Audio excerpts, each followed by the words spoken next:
भगवान शंकराचार्य के शिष्यों ने बड़ा सुंदर जिज्ञासा की है। महाराज, जिनके अंदर सांसारिकता प्रविष्ट हो जाती है, मतलब आप सांसारिक हो जाएंगे ना अत्यधिक मात्रा में, तो दुख के सिवा कभी सुख नहीं मिलेगा।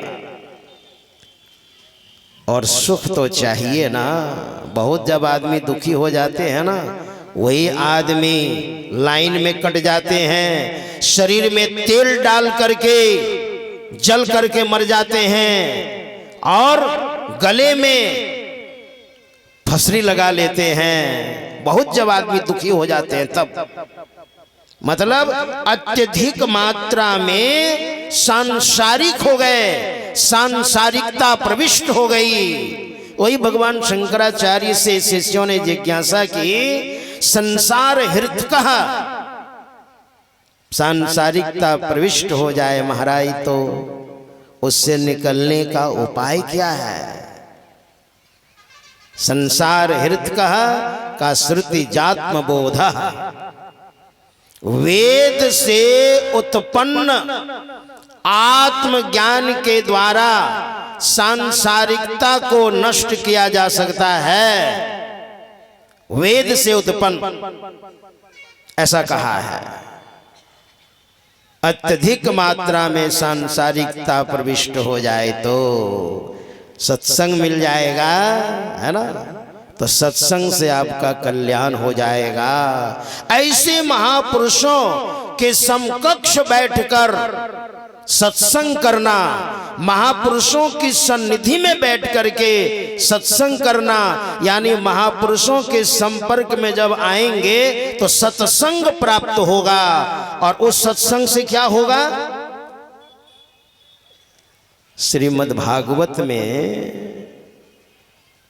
जो 18,000 श्लोक है, 12 स्कंद है, 335 अध्याय है, तो प्रारंभ में जो 6 अध्याय महात्म्य है उसमें देवर्षि नारद और सनकादिक का बड़ा सुंदर संवाद है। अपनी जो सनकादिक भगवान श्री राम के पास आए हैं, यही सनकादिक से नारद बाबा ने दर्शन किया है और बड़ा सुंदर नारद बाबा ने प्रणाम किया है सनकादिक को।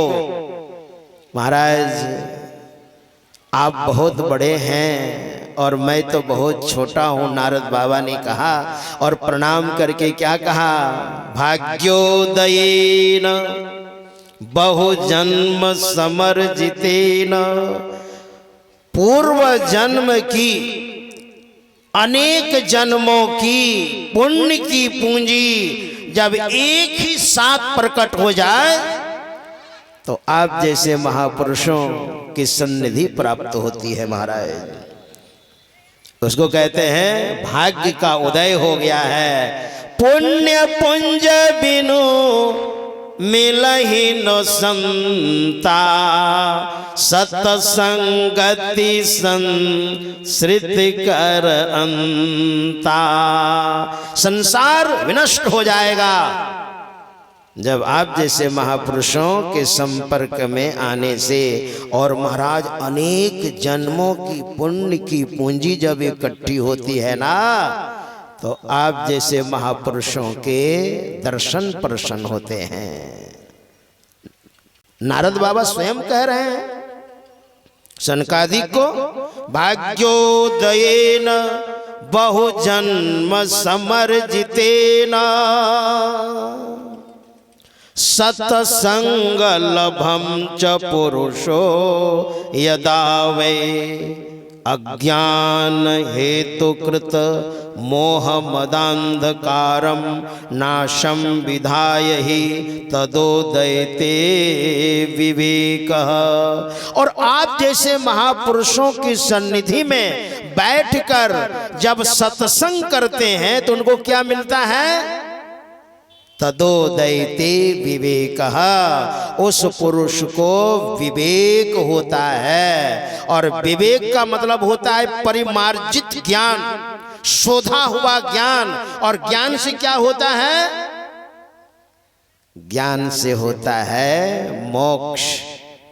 तस्माज ज्ञानम परात् परम, ज्ञान से मोक्ष होता है। तो संत की बड़ी महिमा है।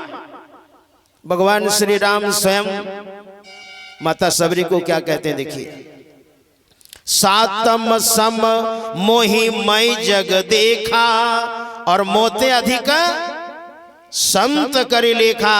हे सबरी, संपूर्ण संसार को मेरा रूप जानो और मुझसे भी अधिक संत को मानो।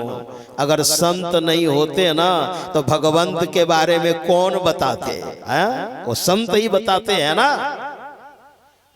भगवान श्री कृष्ण ने श्रीमद् भागवत के 11वें स्कंध में उद्धव से क्या कहते हैं, हे उद्धव सुनो, निरपेक्षम, जिनको किन्हीं की अपेक्षा नहीं है, निरपेक्षम मुनिम, और जो मुनि मेरा ही मनन चिंतन भजन करते हैं, शांतम, वो शांत है, शांतम निर्वैरम, किसी से वैर नहीं करते, सम दर्शनम, उनके अंदर समता होती है, विषमता नहीं, समता होती है। अनुवर्जाम्यहम नित्यम पूये ये यत् यंग घ्री रेणु भी।